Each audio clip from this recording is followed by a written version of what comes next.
रामपुर नामक एक गांव में बहुत ज्यादा चोरी होने लगी थी। वहां के लोग चोरी से परेशान होने लगे थे।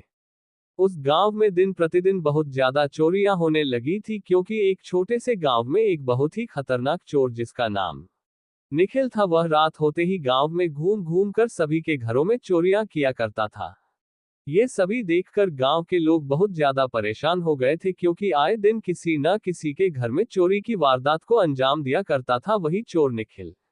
सभी लोगों को अब पता चल चुका था कि उनके गांव में कौन सा चोर चोरी करता है, लेकिन किसी के घर कोई सबूत नहीं छोड़ता था, इतना ज्यादा शातिर चोर था।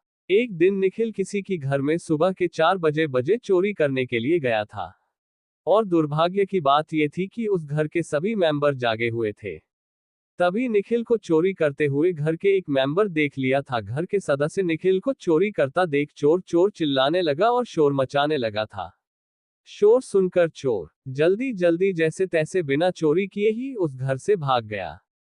लेकिन घर के एक सदस्य ने उसे अच्छी तरह से पहचान लिया था कि उसके घर में चोरी करने कौन आया है।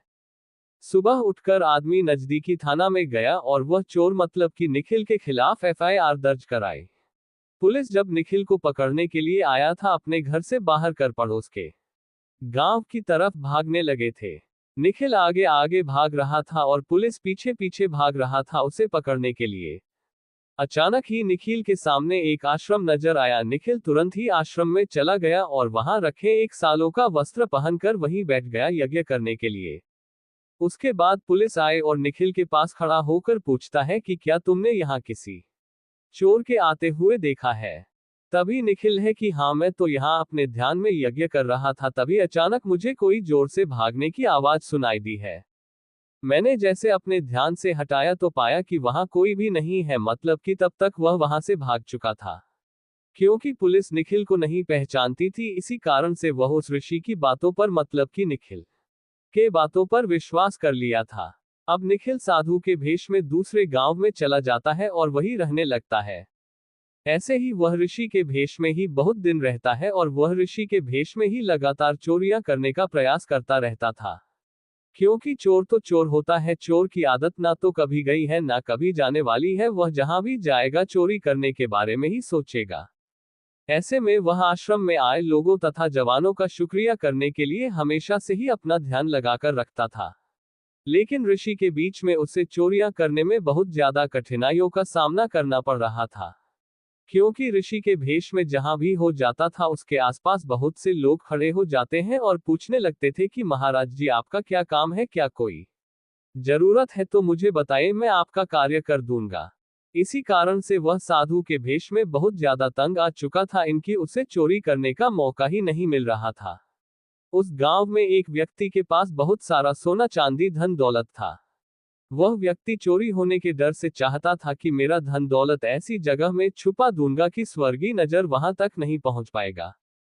इतना सोचते सोचते वह व्यक्ति उसी साधु निखिल के पास आता है और वह अपनी समस्या बताता है। निखिल तो चोरी करने में पहले ही माहिर था और वह साधु के भेष में पहले से ही ताना गया था। निखिल सोच रहा था कि अगर कोई मुझे बड़ी चोरी मिल जाए तो मैं यहां से निकल जाऊं। वैसे ही वह व्यक्ति आता है और अपनी धन दौलत को छिपाने की बात करता है, तो निखिल कहता है कि मेरे आश्रम में रख दो, इसे ज्यादा सुरक्षित जगह तुम्हें कहीं नहीं मिलेगी। मैं उसकी सूरत जीत होने का विश्वास दिलाता हूं और मैं हमेशा उसकी सुरक्षा करूंगा। वह व्यक्ति ऐसा ही करता है, सभी धन दौलत अता कपड़े पैसे आश्रम में ले जाकर छिपा देता है। कुछ दिनों तक तो निखिल उसकी सुरक्षा करता है, लेकिन वह उसे लेकर भागने का फिराक में ज्यादा रहा करता था। इसी मंशा को कामयाब करने के लिए एक दिन निखिल वही सेठ के पास जाता है जिसका सारा सामान आश्रम में रखा हुआ था। वह उस व्यक्ति से मिलता है और कहता है कि मैं तो साधु टाइप का आदमी हूं, मुझे एक जगह रहने में काफी ज्यादा दिक्कत होती है, मैं अब इस गांव को छोड़कर मोक्ष पाने की इच्छा में जंगल जाना चाहता हूं। इसीलिए मैं आपसे निवेदन करने आया हूं कि आप अपनी जो मुझे सुरक्षा के लिए दिया था सभी सामान अपने घर वापस ले जाएं। तभी वह व्यक्ति कहता है कि ऐसी कोई बात नहीं, अगर आप जाना चाहे तो जा सकते हैं, लेकिन आश्रम से तो कोई नहीं लेकर जाएगा। मुझे जब जरूरत पड़ेगी मैं आश्रम से लेकर आ जाऊंगा, आप कहीं भी बिना पूछे जा सकते हैं। अब तुम निखिल चोरों की हिम्मत बहुत ज्यादा बढ़ गए थे। वह सभी सामान लेकर दूसरे शहर की तरफ चल पड़े थे। लेकिन उस व्यक्ति का भांजा निखिल को ढोंगी बाबा के रूप में पहचान गया था। जब वह उसके मामा से बात कर रहा था अपने सामान ले जाने के बारे में, तो वहीं पर था उसका भांजा लोहिया सब सुन रहा था। वह तुरंत ही अपने मामा को कहता है कि मामा, मुझे तो कुछ दाल में काला लग रहा है, वरना ये ढोंगी बाबा यहाँ क्या करने के लिए आया है। किसी को जाना रहता है दो अपनी सामान वापस करने के लिए, कोई कहता है जो आश्रम में रखा हुआ है। बजा के बातें सुनकर वह व्यक्ति तुरंत ही आश्रम पहुंच जाता है और अपने सामान के बारे में तलाक नहीं लगता है। फिर उसे पता चलता है कि उसका सारा सामान लेकर निखिल, मतलब कि वह साधु, वहां से भाग चुका था। वह व्यक्ति तुरंत ही अपने भांजे के साथ जाता है और नजदीकी पुलिस थाने में करा देता है। फिर उसके बाद पुलिस निखिल को ढूंढने के लिए इधर उधर पूरा फाइल जाता है और अंत में उसे पकड़ लिया जाता है। उसे पकड़कर फिर जेल में बंद करके जाता है। उसके बाद गांव में किसी प्रकार के चोरी नहीं होने लगे थे।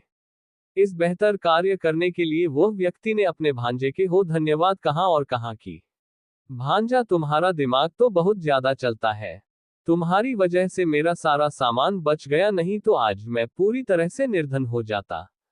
क्योंकि मेरा पूरा धन दौलत वही आश्रम में था और वह साधु सभी मेरा सभी सामान लेकर भागने की कोशिश कर रहा था। इस कहानी में आपको क्या शिक्षा मिली है? इस कहानी में शिक्षा मिलती है कि हमें अपने समाज से था अपने परिवार के साथ किसी प्रकार का चोरी या किसी प्रकार की गलत कार्य नहीं करना चाहिए। इस मोटिवेशनल कहानियां से हमें यह भी सबक मिलता है कि हमें अपने परिवार के प्रति पूरी श्रद्धा पूर्वक उनके सहयोग करना चाहिए। अगर हमें जहां लगता है कि यह कोई काम गलत हो रहा है, तो हमें अपने बड़ों को ये छोटों से किसी प्रकार के घबराने की जरूरत नहीं है, उससे बेझिझक बोलना चाहिए। अगर आपको स्टोरी अच्छी लगी हो तो लाइक, कमेंट और चैनल को सब्सक्राइब जरूर करें। धन्यवाद।